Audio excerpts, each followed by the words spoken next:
y es curioso como en otras ediciones somos aquí una borrada de gente. Así que muchas gracias por estar aquí.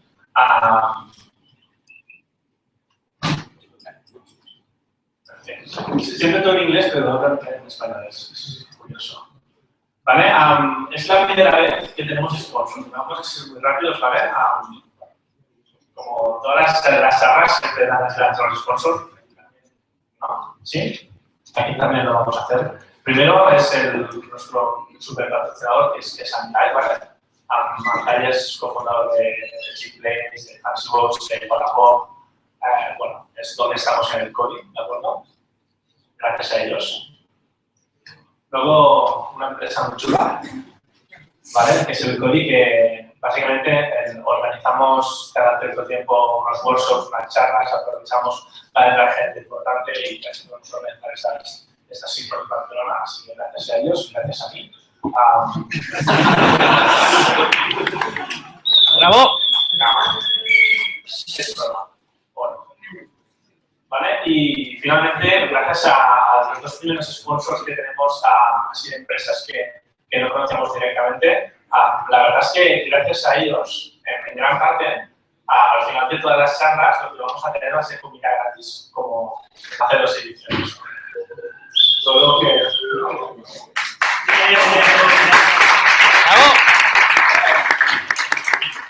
Es un público muy fácil.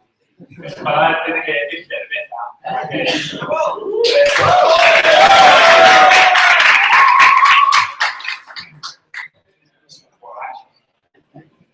¿Vale? Y ya está. Gracias y hasta el siguiente. Las charlas van a ser en inglés, ¿de acuerdo? ¿Ah, sí? Que no lo sabía. ¿Y tú por qué hablas en castellano, entonces? Digo, yes. ¿A qué joder? En serio, ¿vos trabajas en inglés o en castellano? Van a ser en inglés, ¿vale? Aunque todos sabemos hablar español y de la catalán. Lo vamos a hacer. Lo hemos hecho. Vamos a hacer primero la charla de PHP7 con Albert y luego vamos a terminar con el señor. Muchas gracias y a disfrutar.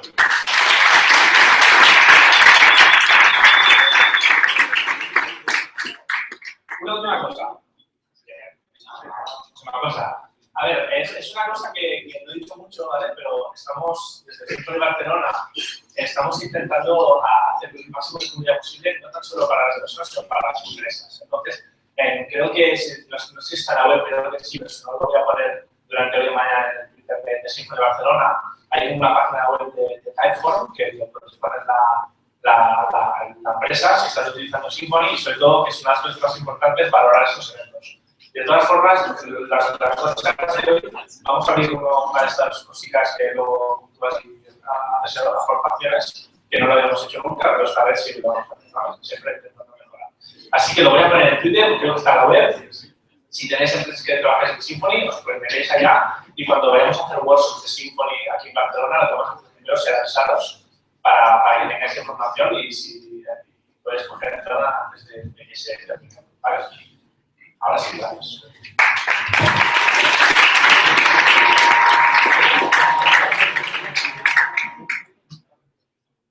¿Alguien no quiere que le haga en castellano? ¿Alguien quiere que le haga en inglés? Tiene que ser en inglés porque si no se cortan los ojos. Vale, si Gané lo dice. ¿En inglés? So trying.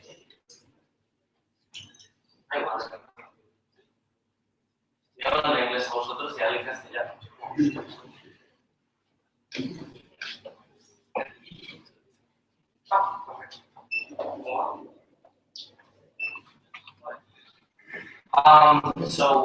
Welcome everybody. It's my first talk in English, so please forgive me if I'm not that fluent in English. Will be in Catalan or Spanish. Okay. Today we're here to talk about PHP7 and Symfony 2.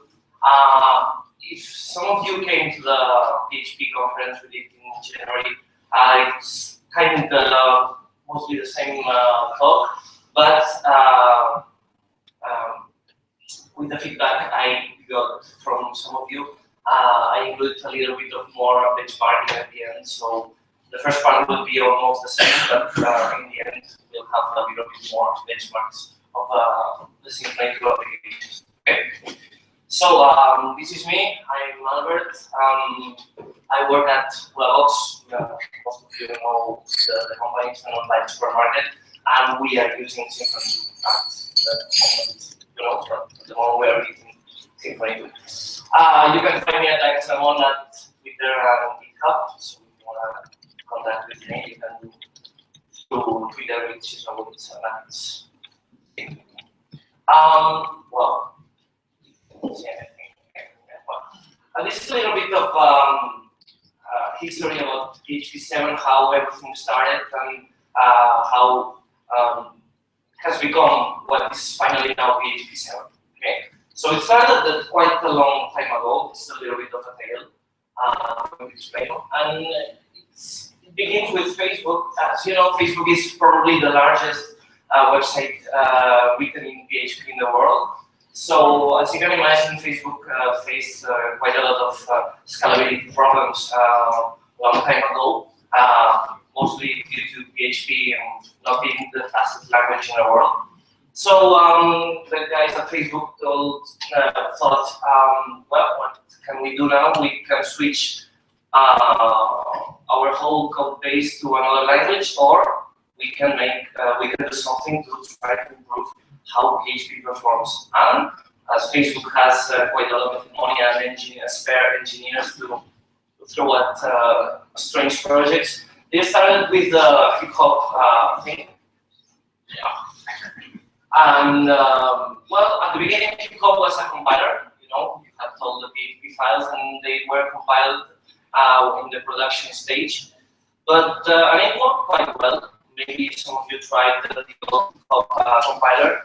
But it was, you know, a complicated process. Maybe for them was working quite well, but you know, having to compile as you would compile a C file to binary code was a little bit, you know, I would say that cumbersome, maybe. So, and for development, this is for the production stage, but for the development of course, they cannot wait to compile the whole Facebook code base when we are developing. So they had a little tiny virtual machine that mostly did the same as code, but not compiling, but you know, interpreting the instructions. And finally, they abandoned the compiler thing.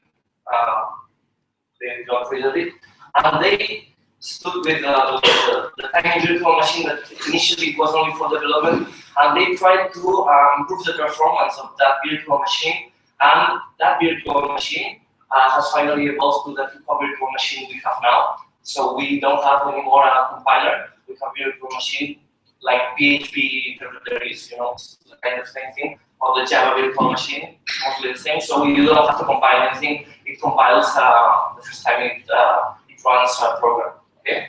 So with that, Facebook managed to keep its PHP code base, and the performance of GitHub virtual machine was quite amazing. We are talking about PHP 5.2 at the time when all this began. So PHP 5.2 was rather slow. Things have gone a little bit, have improved, but at the time really PHP 5.2 was a bit of a disaster, and the hip hop compiler first on the hip hop virtual machine well, performed quite well. But then again, this was done by Facebook, as I said, and you know, we have the Send company. Send is the main company behind PHP. You know, Chief and Andy, the co-creators of PHP, who founded the Send company. And you know, it was quite strange for them to have a competing virtual machine that was faster than the official PHP machine. You know, so they.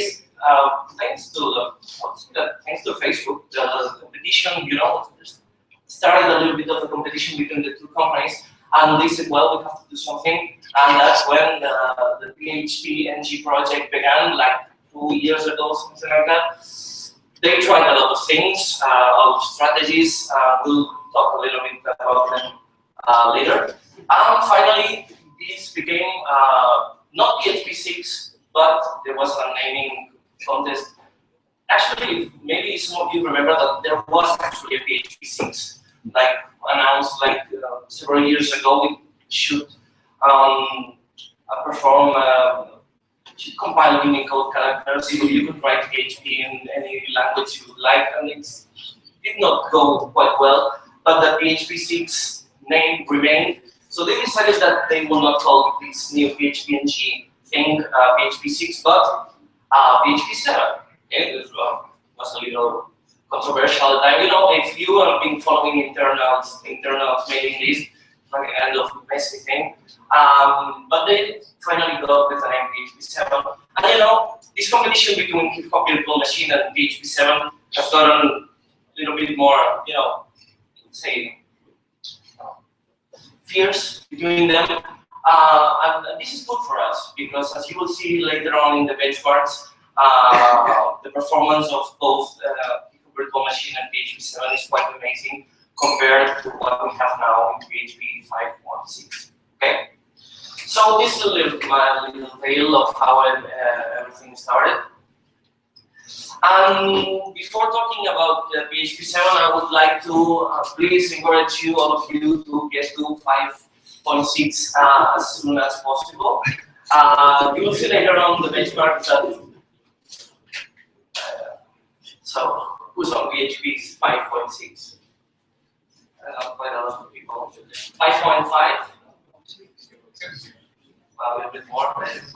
This is nice. I really, and this is just an API upgrade. I mean, it's not that complicated, you know. You have to have the systemic to actually update this for you, but you'll have approximately an 8% increase in performance from PHP 5.5. So this is free. It comes for free, and you have quite a lot of things like variadics and other goodies that came in 5.6. So PHP7 will come in November, but November is still quite a long way. So you can get to 5.6 and you will have a nice performance boost also. So I would encourage you and try to tell your sysadmins or whoever might be in charge of doing this to update it. Okay? So yes, now it's time to talk about PHP7, also known as PHP-NG. Okay? It's a little bit of, I'm not going to dig any further with the internal thing. I love a lot of reading PHP code. I'm a little bit strange guy. But the PHP code is, the C code, the actual PHP C code, is quite complicated. I don't understand most of the things, but I like to read them from time to time. And this is some of the nice things you will get in PHP. You will notice that because this is an internal change. In the user land, there is almost no backward compatibility breakage. So this is quite nice for us. But there are some, you're talking about performance, so there must be some big changes in the inside the engine to get that nice performance. And the first and the most important of all is the first one, the Z-val, which is the main data structure within PHP. This is where all your variables go to. It's called the Z-val, which is a C struct where you can get the arrays, objects, and whatever. And this has been quite optimized, especially in terms of memory. You will see that PHP7 uses quite a lot less memory than PHP 5.6. So this was the main point of optimization, the Z-val. Also, the other big one optimization that has been done is the call frame. The call frame is what is done before calling a function and after calling a function when you get the return value. Okay? So it was quite heavy. Maybe you should heard that calling a function in PHP is quite expensive, and it really is. So they managed to optimize a lot all these steps, the call frame, before calling the function and after calling the function. So you'll see that the performance boost has been amazing. We also have an in-memory manager. That's what I said before, with memory consumption being quite lower with PHP7. We have an AST. An AST, an abstract syntax tree, is like an intermediate step between your PHP code and the Zen code that gets finally executed. If you have an abstract syntax tree, you can imagine it as a tree where you get all the instructions and the order they are going to be executed. Having an AST helps us to build optimizations with our code. If you get to the PHP code directly to the Zen machine instructions, you can miss some optimizations that can be done with this intermediate step. And this is what we have finally now in PHP7. This is quite heavy about compilers, and if you study compilers at university, I remember my days in the Facultad Informatica was nice. I actually enjoyed that class. So maybe you have the notion of an AST back there. We have no JIT, the hip-hop virtual machine we talked before about on Facebook makes heavy use of GIT. The idea is just-in-time compilation, which means that the compiler traces every instruction that it executes and tries to, over subsequent request, to optimize the code, self-optimizing. Okay, so if you know that in every request you are have a 5 plus 5, in PHP we can have we have dynamic typing. So maybe we have to check if it's a string, if it's an integer, whatever. So in JIT, if the JIT compiler sees that always we get an integer, for example, it can switch the plus instruction to an optimized version of that instruction that doesn't check times, for example, and straight performs the sum straightforward, without having to check times. That's what the co-virtual machine does with Headley. We don't have that still in PHP7. The same guys told that we are going to have it in the subsequent 7.7 releases, but we don't have it yet. Okay, this is going to improve the performance a little bit further. Okay, and we have immutable arrays which help us decreasing memory usage. The regular expressions come with JIT, so for us Symfony users, the routing, for example, makes heavy use of regular expressions to match the roots. So it comes as a nice thing. We have also new JSON parser, which is quite faster than what we have now, and we have also a lower memory usage for parsing and generating JSONs. We have more things. I'll provide you with a talk images of one of the main Zen engineers gave like 1 year ago about all the big internal changes. So you can check that later on if you want. Some things that will lose the MySQL extension. Probably most of us started with the MySQL dash query, whatever. This section is finally done. You have the MySQL improved MySQL version. The reg extension is also leaving PHP, and the ASP style tags. I don't know how they got in the first place, but they are leaving. I don't know if you have ever used the ASP style tag, but they're leaving. And a little bit more things that they are not very interesting. So some of the goodies that we have in PHP7. The non-coalesce, this is a nice operator. Probably a lot of you have done, for example, in this example, you actually in PHP 5.6 you have to do an is set get user, and if it's set, then you can get the value, because if you get the value straight, you'll get a notice that the get user maybe it's not there. So this is comes handy, the non-coalesce operator, which is the double iteration mark. So you can use these two straight to get user or so this comes handy. You actually don't have to do that in Symfony, right? You have the request thing, and you can get the value of the request.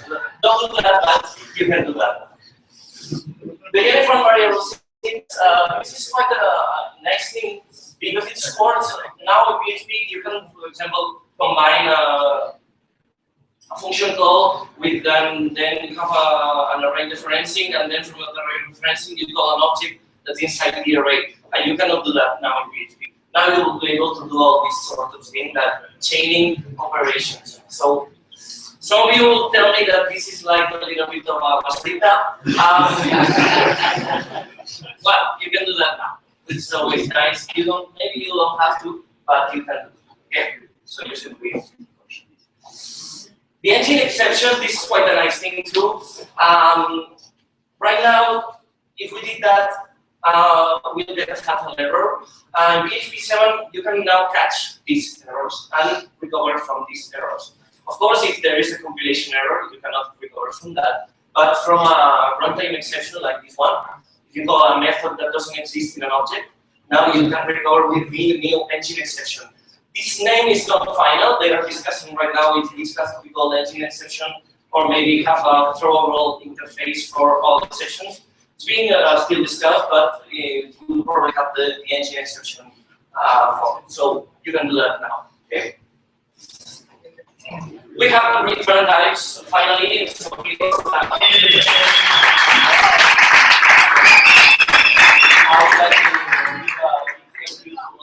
developers on this, you have to upload a little bit. You can do that. Okay, that's to put the type you expect in a return in the function.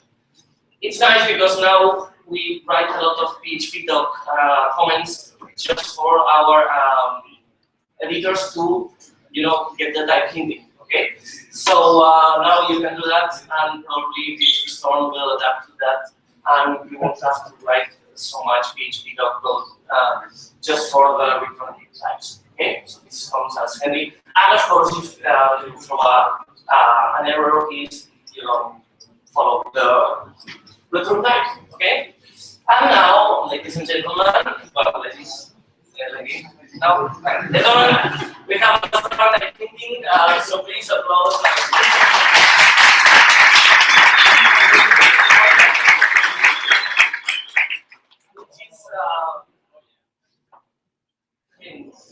Which is Java. So you can do that now. Okay, let's explain a little bit this because it requires. There was a lot of discussion and drama inside the PHP team core team because of this, but we finally have it. I think it's the most important feature ever, definitely. It comes in flavors. Maybe you don't know that, but you can have weak. They say to call it. I don't really like these names, but they call it like that. It's weak and strict type hints. What does it mean? In strict type hinting, if you pass string in this function, you'll get an error. Whatever the string is. Maybe it's the string 1, which is a number, the string 1. But as you said, you want an integer, you will get an error.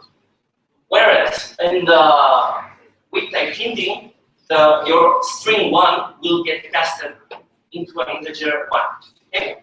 So this is the main difference between strict and weak. That with weak you get casting, and with strict you get an error. Okay? And how you switch modes? With the declare instruction, it's a little bit ugly. It has to be the first line in your PHP files. In every PHP file you want to strict a mode, you have to include that as the very first line. Okay. You cannot enable it globally for a website, which I think is nice because maybe in your code you have a lot of control of what's going on. But if you're using a third-party library and you enable this, maybe you would get lots of weird errors. Okay. So this was actually the main discussion point in the starter type thing.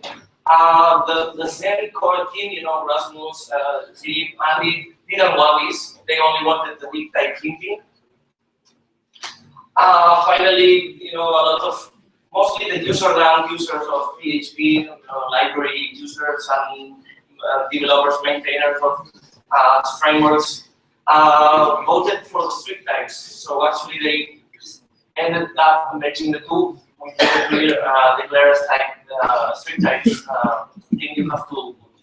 I don't know how this will evolve, but for now with PHP 7.0, you'll have to do that if you want the strict types. Personally, I think I prefer for now the weak types and see how it goes, and maybe after we'll switch to strict type. But well, you know that you can have this now.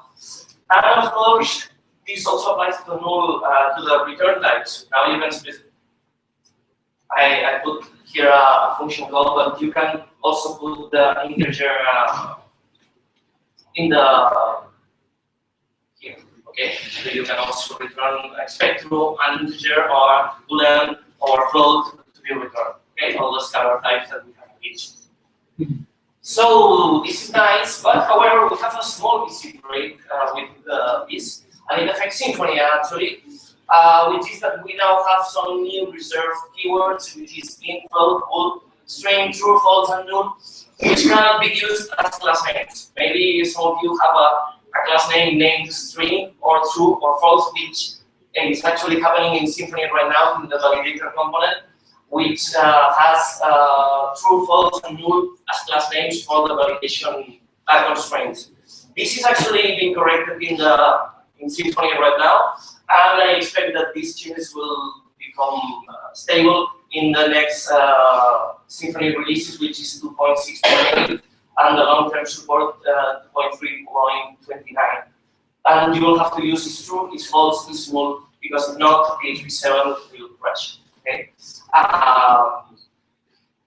Well, it's not a big piece, right? I think that I don't know if you use these type of constraints a lot in your projects, but it's like a preferred place in the project, which is why I did it fast in for the test. So we use these things. So now it's time to benchmark a little bit, which is probably what you are looking for. A little bit of the setup I use. This is a virtual machine. Back in the PHP conference, I didn't have the Debian 8 because Debian 8 hadn't been released at the time. I used Debian 8, which gives us a nice performance boost also compared to Debian 7. I didn't know that I would get that, but seeing from the benchmarks, I think that Debian 8 is a little bit faster than Debian 7, so you can do that also to update the operating system. I have done some tests with the EulaBox website, special branch. It's not the master branch because we are using heavily the ABCU extension, and the ABCU extension has not been migrated to PHP7. So I had to rework some things to use Redis and not ABCU. Okay, so it performs a little bit slower than our actual website, but for the test it worked well, and you can see the difference between them. So I used the Symfony 2 index of our web page, the index of the EulaBox, and a product page. Also, we have I have benchmarked the Symfony 2 demo bundle, you know, the one that says hello with click and all things, but it's very simple in development mode. Okay. And also, I've tried some composer update things, which you know, all of you suffer pain every day when you have to update composer, and you will see that it gets better with PHP7. I have compared PHP 5.5, 5.6, and 7.0, and also in some benchmark with PHP 5.4 and 5.3. Okay. All the optimization in Node-Crash and virtual machine with the latest 3.7 that got released like a week ago, so it's quite new. I did these benchmarks yesterday. No extensions, as I said, and with EulaBox you get the engine, Redis, Solar, and MySQL. So it's a full page of EulaBox that you will see in the benchmarks. We start with the bench PHP. Bench PHP is a small benchmark script that you get in the official PHP code. So this is not mine. This is a file from Zen. You will see that, as I said before, if you update to PHP 5.6, you'll see that it's not the big increase you get in PHP 7.0 and GitHub virtual machine, but you'll see that there's a trend in the performance increase in the later PHP releases. So it's nice that you can update your PHP. Okay, you'll see that especially from 5.3 to 5.4, there's a big performance boost.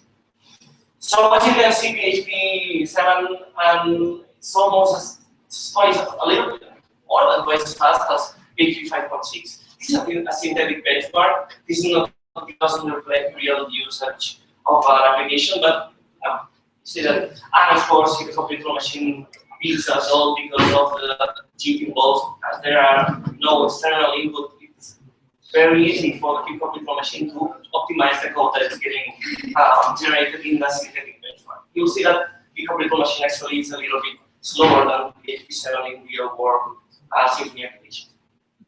So, and memory usage also, you'll see that PHP7 and computer machine also get you a lot less memory usage. So this is quite nice also. The composer update, this is measured in seconds. So this is the composer update I run from time to time in the global repo. It lasts now like 30 seconds or so to run the update. You'll see that PHP 7.0 gets that to 12 seconds, which is wow, quite heavy, right? I expect that hip computer machine to be faster than PHP. I don't know, I repeated the test several times, but it's a little bit slower. Well, it's nice for us that PHP 7 can do that. Actually, if you having hip computer machine is very easy, maybe you don't have to use it in your production code. But you can install the computer machine just for the composer update. Okay, it's quite, you get if you're Debian, you can get the computer machine and just run it and just use it for running composer update, which is itself, it will save you like 20 seconds or 10 seconds of your life, which is okay? Yeah. And also memory usage, as you can see, the computer machine beats us by quite a margin, but you also have, this is megabytes. So you can see that PHP 5.6 running a composer update, it's like a memory eater. It, you know, the virtual machine won't get a 5.3 benchmark because actually, it's a virtual machine with 1 gigabyte of memory and PHP 5.3 crashes because it has to use more than 1 gigabyte of memory, so you don't have the benchmark of PHP 5.3. But you'll see that it's nice. It's almost okay. And now, excuse me for a minute. Where's my idea? There's okay. There, but no, I need it. Okay. This is the Symfony 2 demo. This is the benchmark in milliseconds. So in PHP 5.5, that's almost as PHP 5.6. As I said, you get a nice performance boost just from switch, to switch from switch to PHP 5.6. It's almost as I said, an 8% increase, something like that. So it's quite nice. And the real gain is from PHP 7.0, which almost is twice as fast in a Symfony application as PHP 5.6. So it's very nice. And the operating machine is faster also than PHP 5.6, but not as fast. As I said, this is an ongoing competition. The hip-hop guys are working very hard also to improve their timings. So this will get better. I mean, in PHP 7.1.2, this is a great news for us. And finally, memory usage. This is amazing for the hip-hop machine. Actually, the first time I ran the test, I didn't believe it. So I ran it like, is it working? Yes, it's true. So I don't know how they do it really. But as you see, the memory decrease is also impressive. It's impressive in PHP 7 because you get the half the memory usage in the Symfony 2 application and in computer machines. Okay, this is a real website. The demo was not, well, it only has a click, it's a file and nothing more. Here you get MySQL, you get Solar, you get Redis, everything. Okay. So this is the Euroblox index, it's in production mode. It runs in 76 milliseconds and in PHP 5.6. And as you see, it's not now twice as fast in PHP 7.0, but It's not bad. Okay. So for free, you will get like 80% more speed when you update to PHP7. Okay. And if you convert on machine, it's not bad. Okay. And memory consumption again is not as good as in the synthetic benchmarks, but you also get nice memory decrease and PHP7 and convert on machine again. It's like an optimized monster of memory. And finally, the product page, and this is the last one I'll show you. It's a little bit slower because the product has to fetch like more thing reviews and images and performs some other things. So it's a little bit slower than our index page. There's no catch here. I mean, this is full PHP rendering. Okay.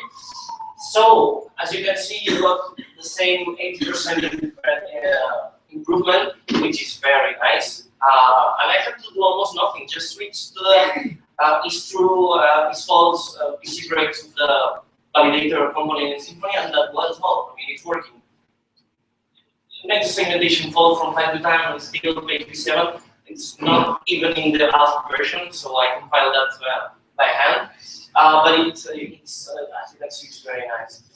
And the memory usage also, which is nice too, that you can decrease the memory usage of your production server and spend valuable in So as you can see, it's been quite a nice thing, the PHP7. I think that it's a huge step for us, for the community. And I'd like to thank Facebook for this, because I think that everything started with Facebook pushing hard with their virtual machine, and then having to, do something about it. And this is when PHP7 was born. So I like to think that PHP is not going to be the, the funny language that it used to be for, everyone smashing always about PHP. I think that you can now prove that PHP is faster than, Python, Ruby, Java, maybe. I don't know. I'm not running benchmarks. No, I won't say that. But it puts PHP in another league. Okay, we were like the slow guys. Now we are not the slow guys anymore. So we have some resources here that you can use, the PHP-ng, where you can read all. If you have a PHP extension built in C, you'll have to redo the extension because all extensions are going to break down. So you maybe you want to have a look at the PHP-ng docs and update your extension. Also talk about internals if you are interested. I'll put the slides on my Twitter later. Okay. And that's almost everything. And I wanted to tell you, if you have some questions, I'll happily answer them. Okay. So thank you everyone, and hope my English was not bad. Thank you.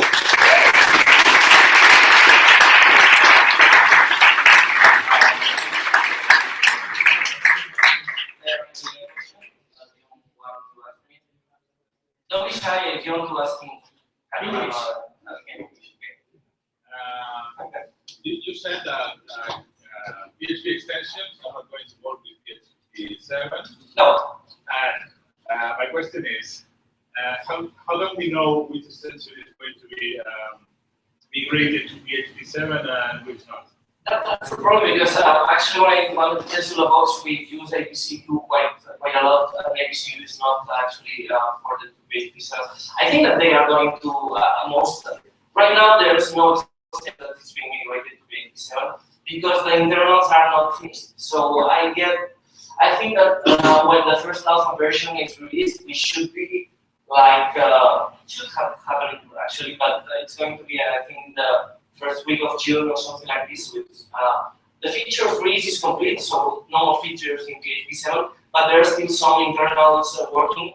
So I expect that from June afterwards, PHP extension maintainers they will start to migrate things. But as I said, APCU is not working. The tweak extension that you have in Symfony, if you use it, it's not working. So almost all PHP extensions that are not part of the PHP core, PHP core extensions are integrated on them. MySQL, Postgres. But for example, you use the Redis extension. I use the Redis library, but if you use the Redis extension, it won't work either. So there will be a lot of a little bit of a pain for extensions, yeah, because it's quite hard to migrate an extension from PHP 5.6 to 7. We don't have to do that because we are developers mostly in the Symfony code and there are almost no busy breaks, but if you happen to have an extension, you have to work, unfortunately quite hard to port the extension to PHP7. Any more questions? No? Okay, so I think it's time for Bernard to yes, you want. Okay, you can do that. Thank you.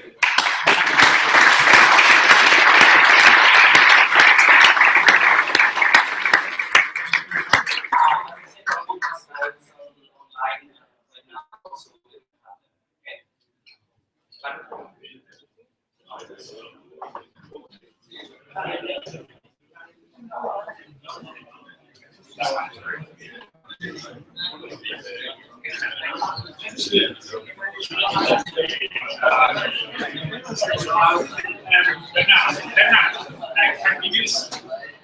5 minutes.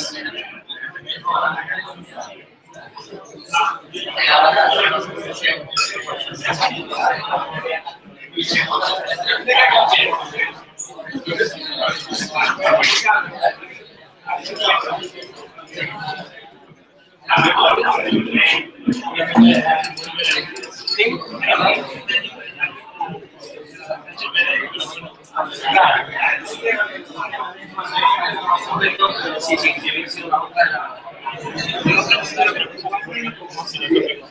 Estaba peleando. ¿Tú crees que ha algo de juego de dramas que ha habido? Yo, por ejemplo,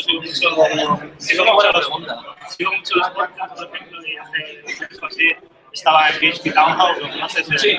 Estaba Anthony Ferrara y hablaba de esto. Sí, porque Anthony es de los que han metido más caña en el tema del escalar. Una broma muy buena que era ¿cuántos developers de PHP Core hacen falta para pasar, para tener typekeeping? Decía de dos, uno que se vaya y el otro que vuelva. Sí, es verdad, porque ha habido una chica que se llama Andrea, sí, que fue la que hizo originalmente. Fue la que hizo originalmente Carpinter y acabó dimitiendo porque no podía jugar. Muchísimo trabajo, porque hablaba de esa parte de todo. Vale. ¿Me das un segundo? Presenta su... No.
Perdona, que te he abandonado antes.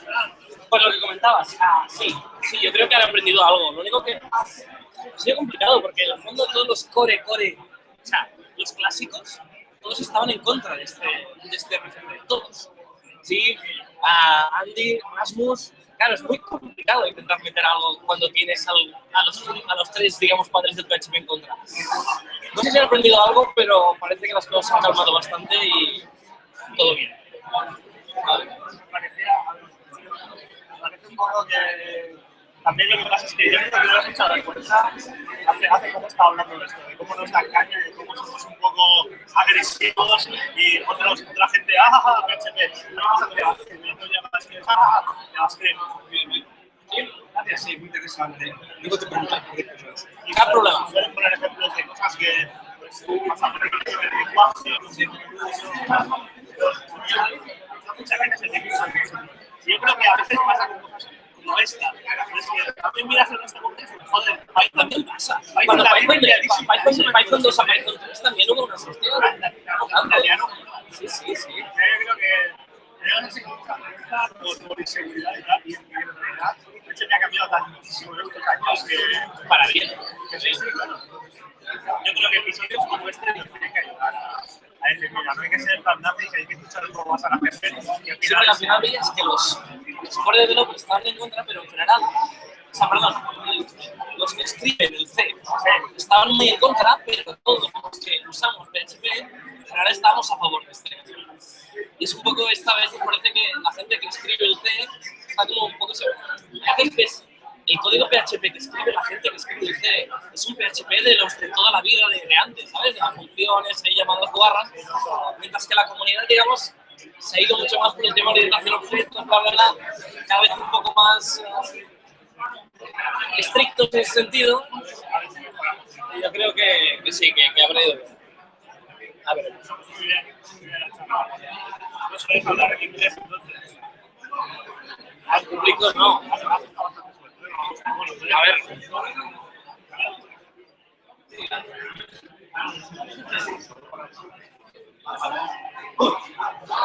Pancho Pisa.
Ya, que el público se va.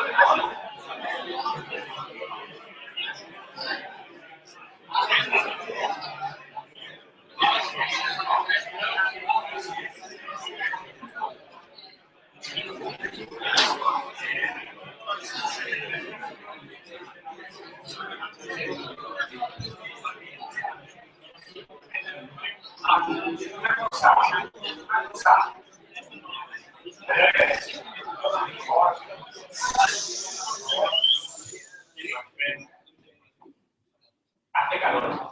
Sí, hace calor. Sí, para que el aire está al máximo. Así que dejad de decir lo que ya es el calor. El calor no parece. Y mientras intentamos que la presentación de se pueda ver de forma decente, pues.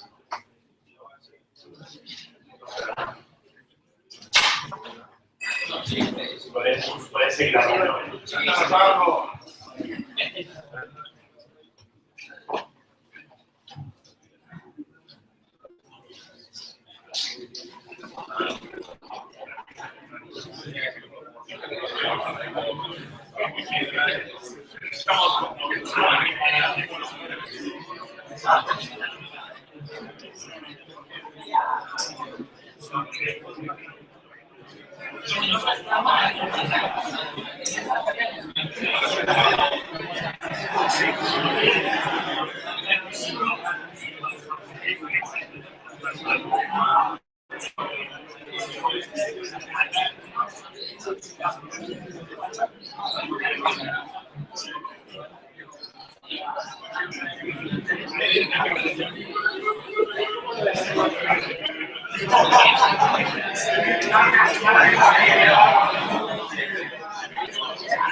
No voy a hacer cosas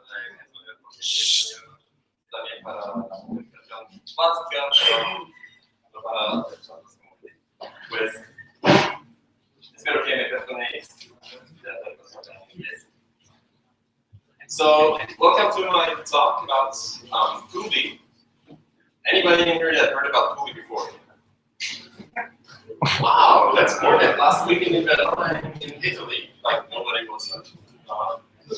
Actually, last week in Italy, I gave this talk the first time. So people were like, "Wow, really cool. I have no idea what I need that for." So I tried to change the talk, and maybe it's better now. Right. So I guess all of you are Symfony users. Who is Symfony user? Awesome. Barcelona is really great. I mean, so many Symfony users in one place. In Vienna? Microphone? Yeah, sure. Okay, sure. Thanks for the feedback. Yeah, if any feedback in the talk, you can just start throwing stuff. So I know that I have to change something. In Vienna, we have a PHP user group. It's called Vienna PHP. I'm from Vienna, Austria. You know, it's like a small country between Germany and Italy. Basically, it's used for Germans to travel to Italy to the beach. So in Vienna, we have a PHP user group. It's called Vienna PHP, and we have about like 15 attendees at the time. And this is like Symfony Barcelona. I'm really interested.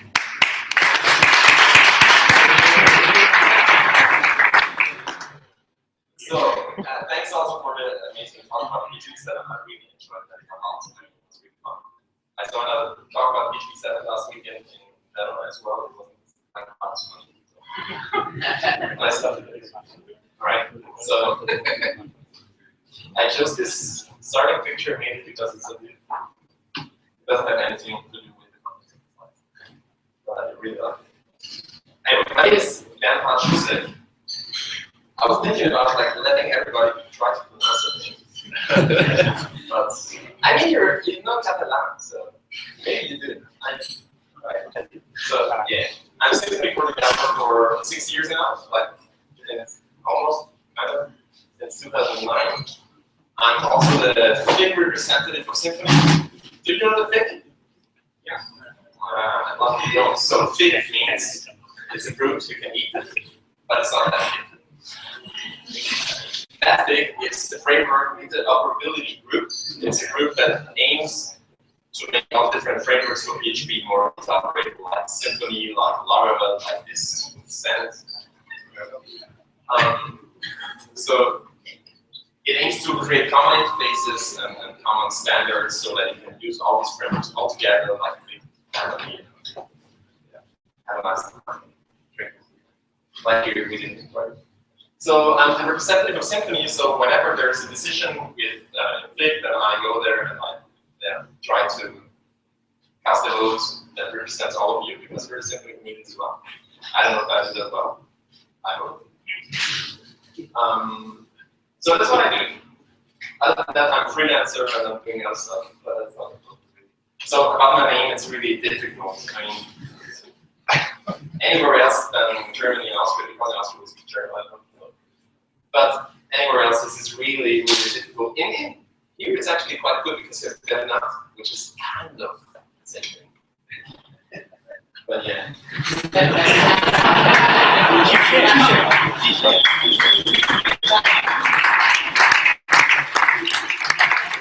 any of you wonder why this nickname, that's fine.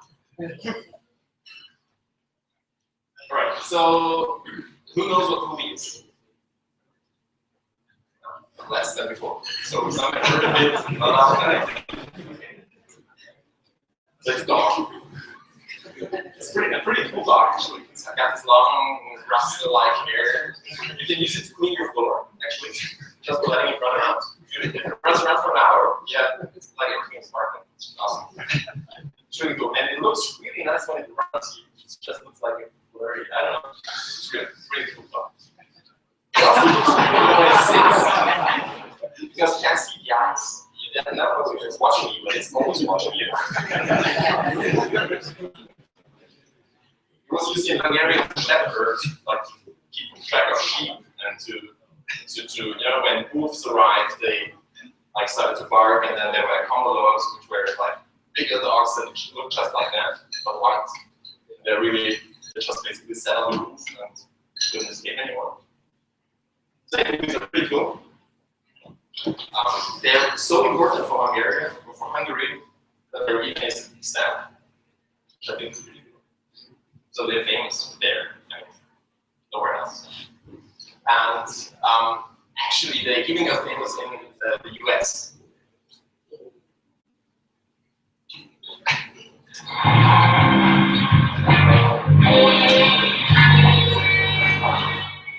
That's killer.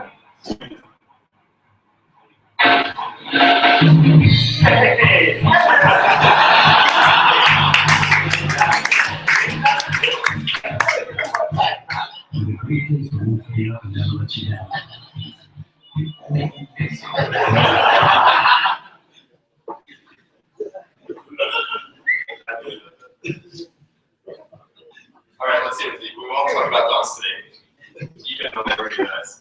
Let's talk about elephants. Let's talk about PHP development. So since we're all PHP developers in here, you all know what application development looks like. Probably in here, there's not so many people that do that. So raise your hands. No, because you're all using Symfony. Very good. So if you have an application and all that codes, like one way to develop an application is to do it all ourselves. That's what we did like 10 years ago. Fortunately now, most people don't do that anymore. Some still do. So now it's more like this. You can't see the contrast so good, but you're supposed to be a part that is third-party code, like Symfony, or some packages, all that stuff. So instead of writing everything ourselves, we're using packages, and somebody else is writing them for us. It's really much cheaper.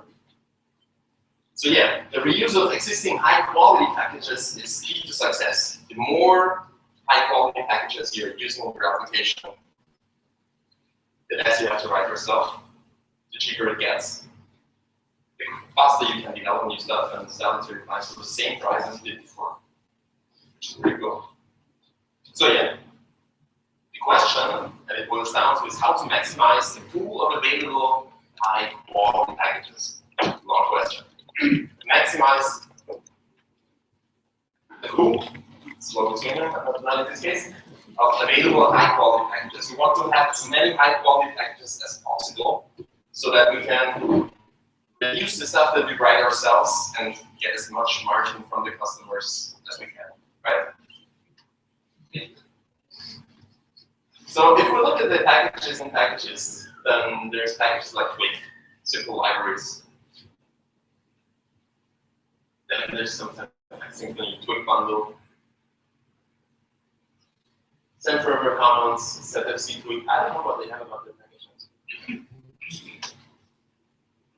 ESOP for the E framework, some twig integration, lithium twig integration, etc., etc.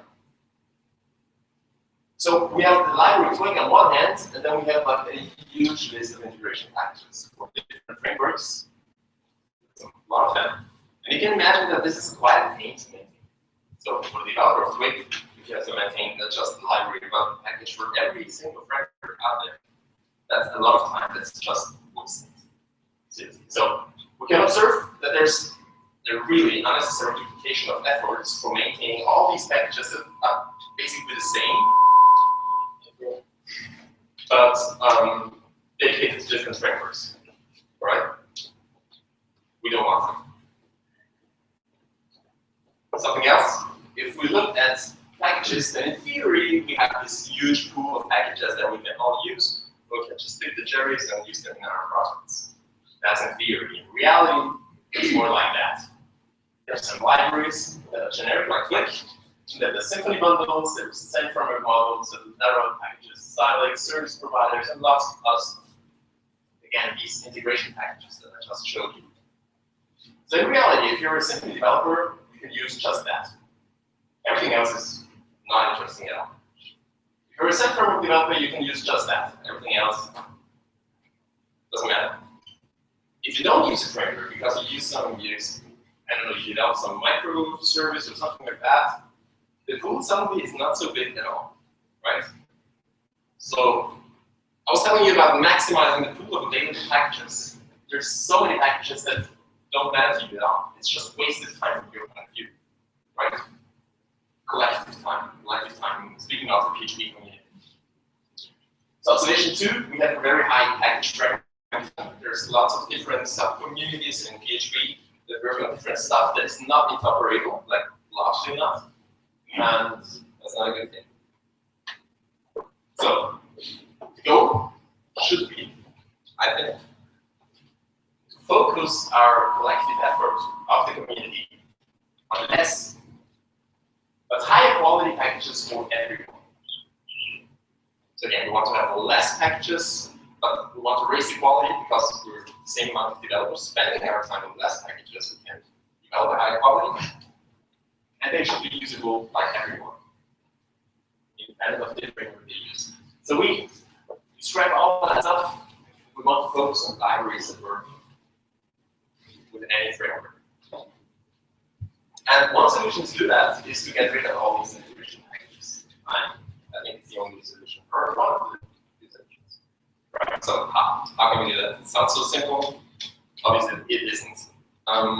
If we look at libraries and integration packages, then we find that libraries are basically just PHP code, something like Twig. It's like a templating engine, lots of classes that we can use. And then there's these different integration packages, the Twig bundle, the Twig module, all that stuff. And these integration packages, again, contain PHP code that is used to kind of bridge the gap between these classes and some specific framework.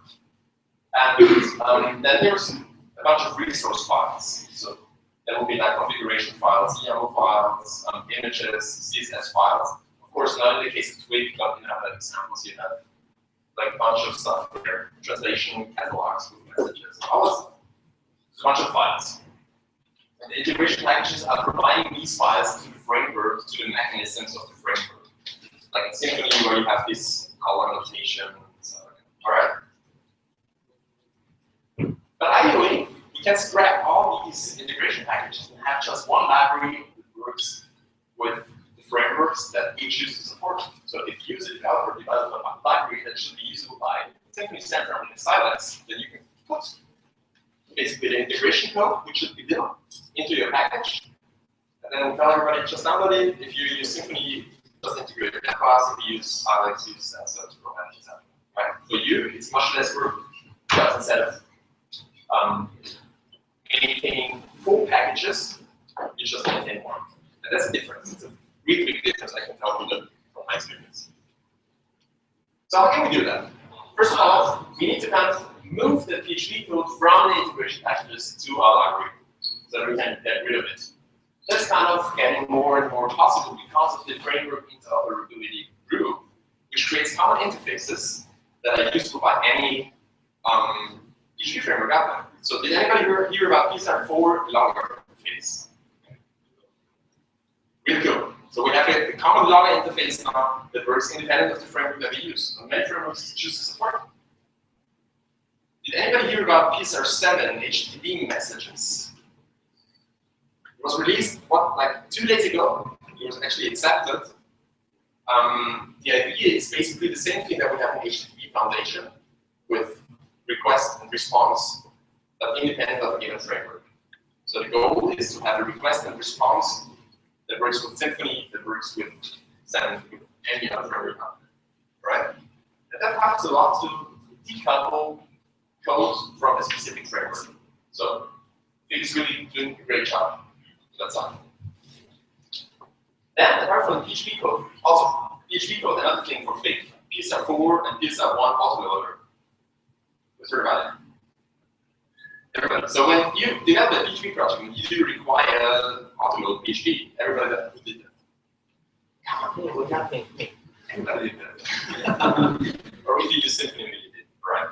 So everybody's using PHP Fig stuff already to make stuff interoperable and usable for everybody, right? So about these resource files, we don't have a solution yet. And that's where the reason why I started to develop a Puli. Yeah. Thanks. No. No. No. No. Doesn't work. Yeah. Try again. Yes. No. No. The microman. Yeah. No. I think it's No. just got a little bit. Oh, it's like God. Now it's like God speaking. Try again. Try again.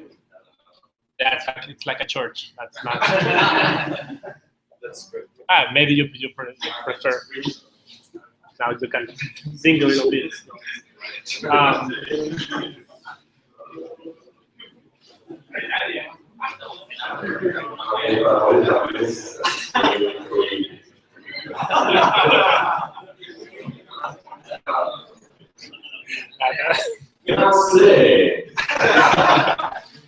It's kind of good, but that's fun. So, No,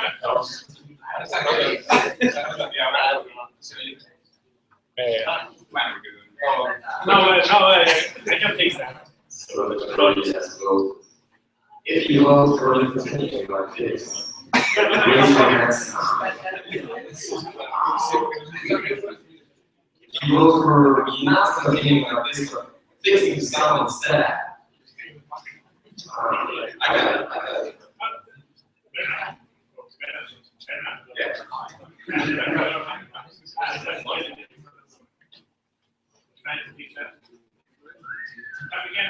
Yeah, hello.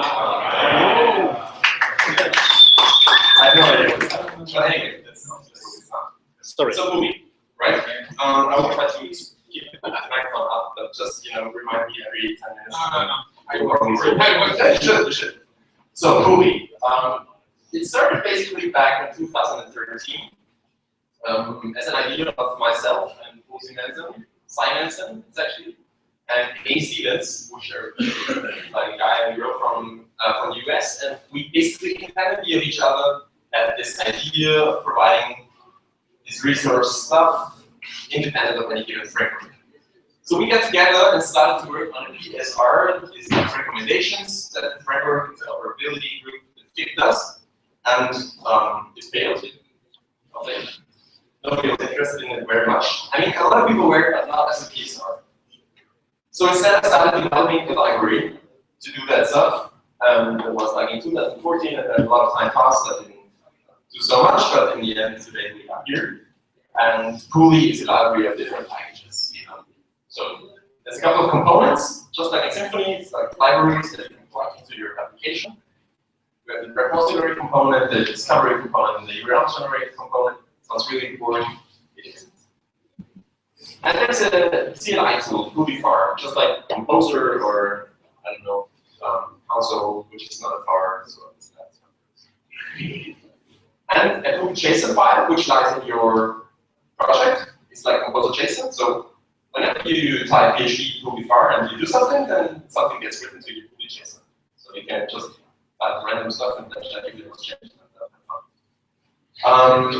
But the point of Puli is not to have fun. I mean, yeah, the point of Puli is to provide a resource management layer on top of Composer.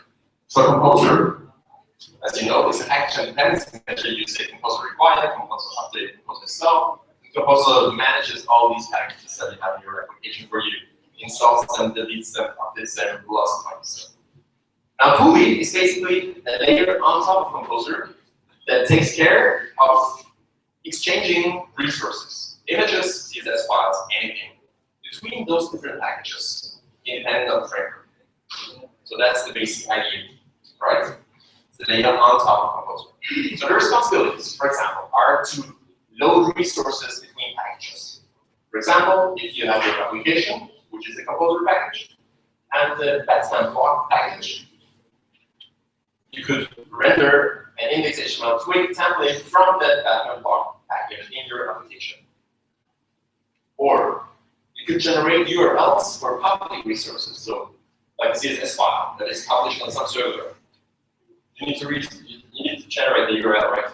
Somehow. You could generate the URL independent of the fact that this file is actually in a different package than your application.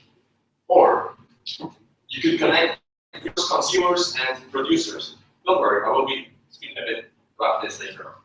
So you could, for example, if you have a translation package, like Tor, and a block package by Batman, then Tor Translate could define some kind of common interface.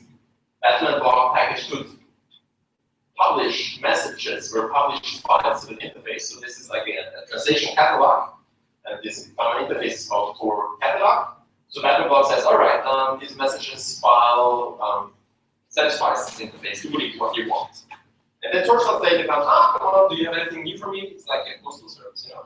Do you have anything new for me for Tor catalog? And then Puli tells, yeah, there's this messages file, and use it. And the Tor Translate takes it and loads it and uses it to provide you services. All right, and I will be speaking about all these responsibilities a little more in detail because I think they provide really exciting possibilities. And maybe you see some of them. So loading resources from other Composer packages. Let's look at a typical PHP project. Usually you have, in your PHP project, you have some folder or something like that where you have all the PHP files. Like in Symfony, it's the app folder and the source folder. And then you have some folder where you have all the resources, all this other stuff that's not really PHP, but needed anyway. So in Symfony, that's app resources, or in your bundle, you also have the resources subdirectory, right? All right, so you can easily load the classes, the PHP codes, because these are for autoloader that is generated by Composer. You just do new some class, and the autoloader will take care of finding the class independent of which package it is in, right? Also for the resources. This is kind of tricky. So what you usually do is something like this, if you're not using Symfony.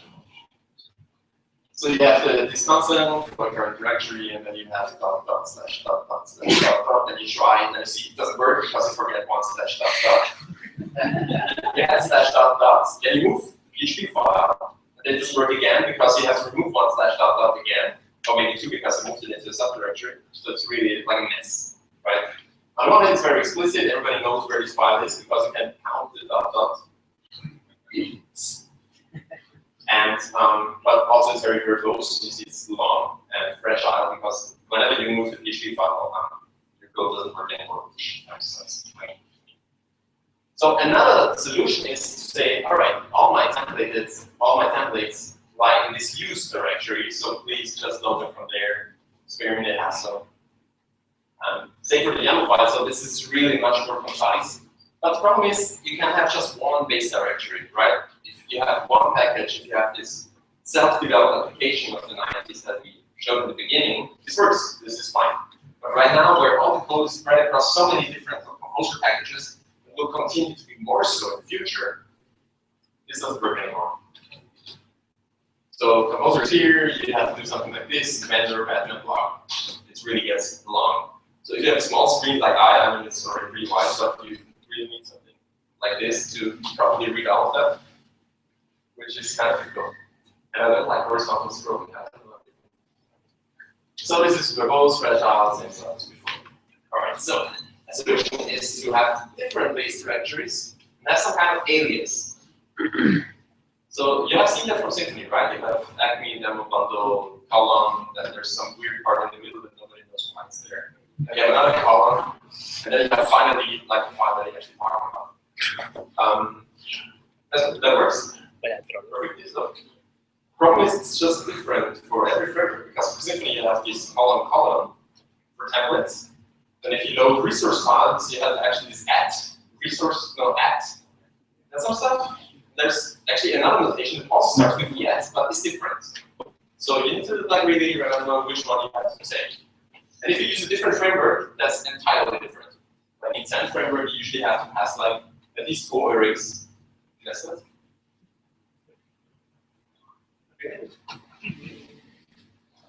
And actually in Laravel it's quite nice, but still it's different in every framework. So it's not interoperable, and we don't reach our goals of having one small but high quality package tool for everyone. So that doesn't help.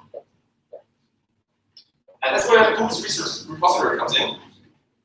Puli's resource repository is this component over there. You can create it with some very precise, like 3 lines of code are necessary to create the repository instance. And then what you can do is call the get method, pass some kind of a path.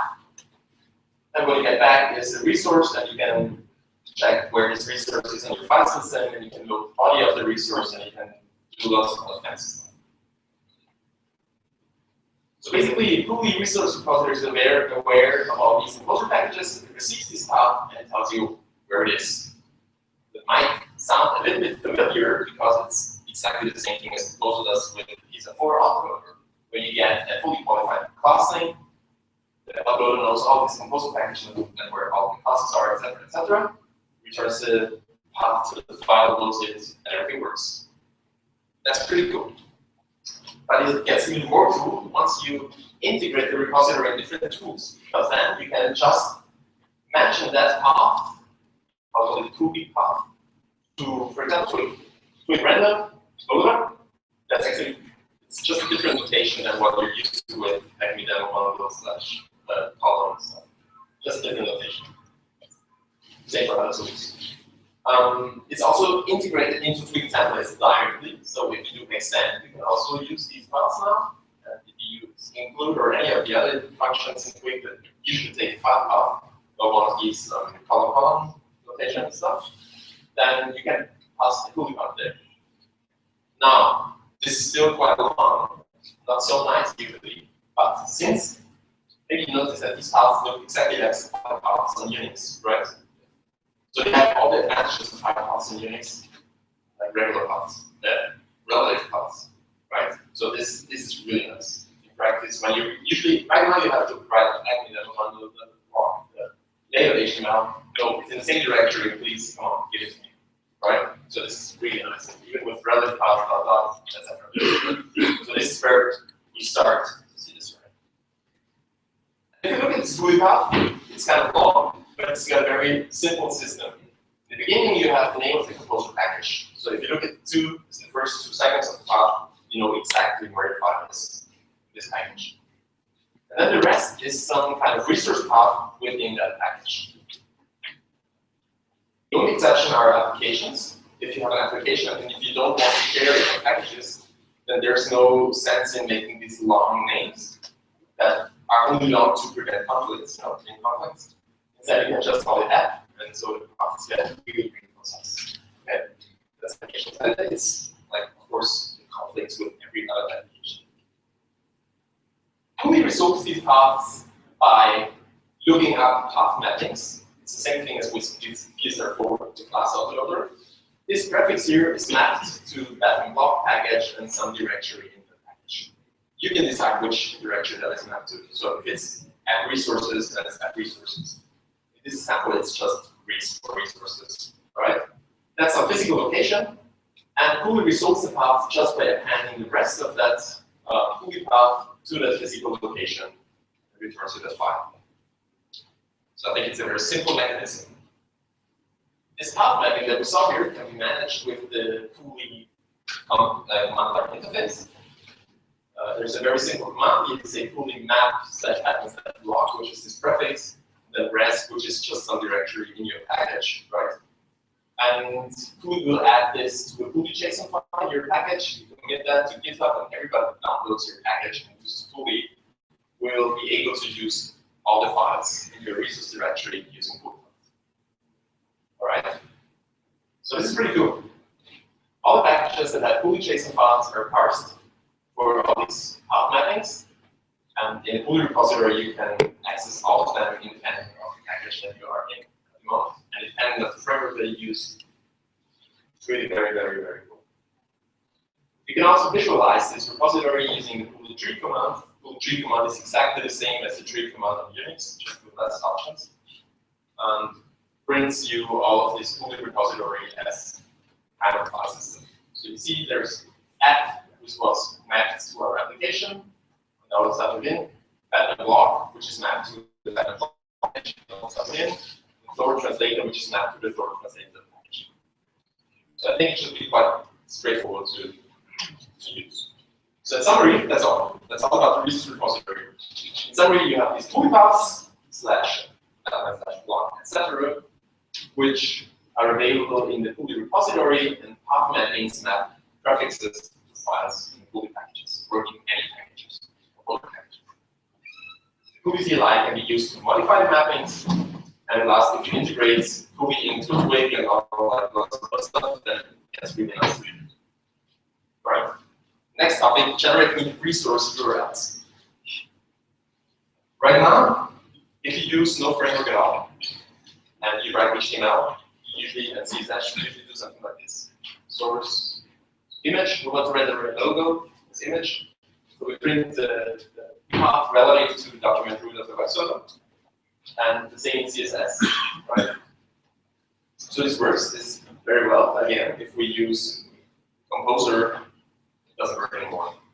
Because these hard-coded URLs limit your control quite severely. So if you look at different things that are within your control and outside your control, here within your control there's your application, of course. That's the web server that you are deploying your application to. But the admin block package, it's in the vendor directory. You can change it. Somebody else is managing it and maintaining it, so it's outside your control. So if you have a template with such a hard-coded path, that's fine, because you can change it.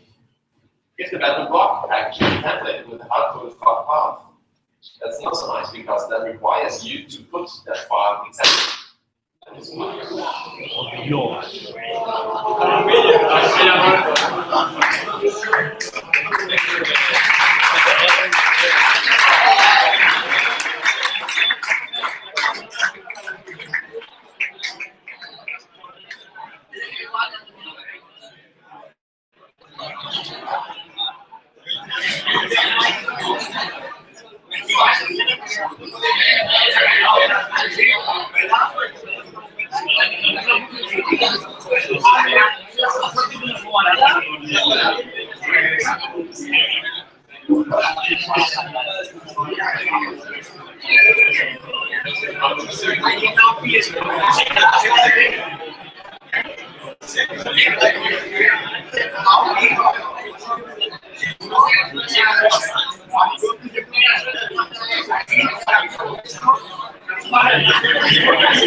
Lo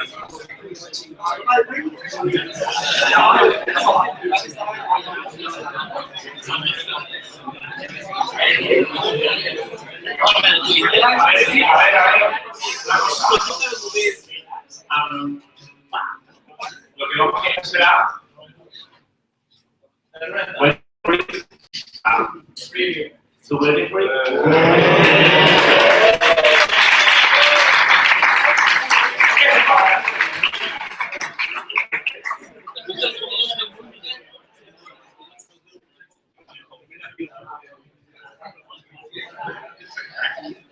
Reminds me a little bit of this concert where the band is going in the audience.